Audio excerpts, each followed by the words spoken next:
When I was 18, I was in a church service that I knew would be my last. And that's because my dad was a pastor, and he was being reappointed. He was being shuffled around and moved somewhere else. And so as an 18-year-old boy, I sat in this service knowing that there's a massive transition. There's actually two massive transitions happening.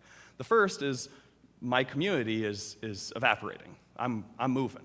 The second one was I was going off to college. So I sat in this like dual space of massive change.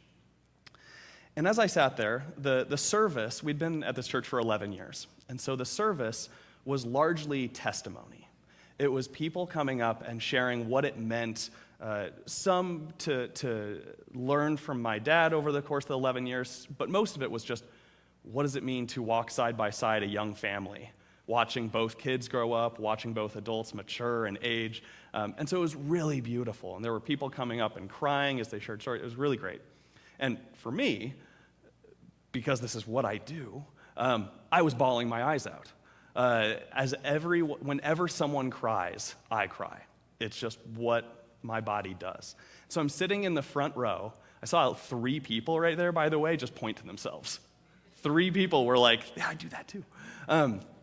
And so I'm sitting in the front row, and these people are coming up sharing these amazing stories, and I am just bawling my eyes out, crying. And at the end of the service, a bunch of people kind of huddle around us as we're moving towards the coffee room, giving us hugs, and it was just a tear fest. And I look out over the kind of the heads of everyone, and I see a very tall man coming towards me. His name's Dale, and you need to know a couple things about him. Dale had grown up in this church. He'd been there for 60 years.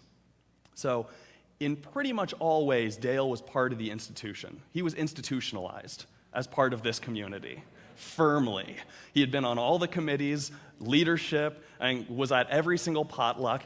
If it was church-related, he was there. If it was church-related and no one had ever even talked about it, he was probably still going to show up somehow.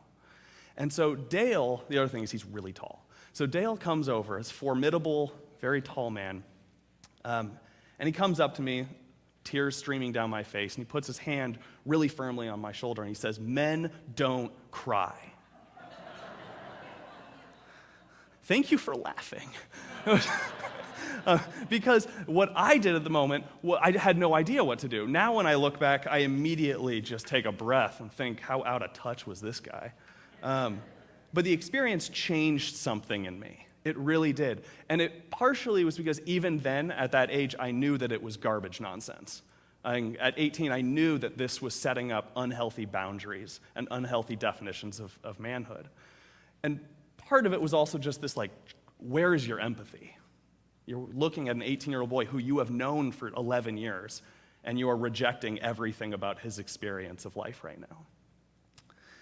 But it also left me with a question, and that's the question that I think connects today. And the question was this: if this is what a lifetime of being in a Christian setting, of being in a church produces, if this is what a lifetime of spiritual formation, of discipleship, which is what the scripture is about today, if this is what a lifetime produces within the church, why bother? And if this is what a lifetime produces within a community that is okay with it producing that kind of unhealed trauma being blown through the body of an 18-year-old boy, then what is the point? If this is discipleship, I'm good. I don't need it. I'll go anywhere else. And that's a big part of my story still. I shared with a couple of you this morning that I don't go to church often. And that's part of it, is that I have this question that's still in me, which is, what does healthy spiritual formation, discipleship in a Christian setting, what does that even look like?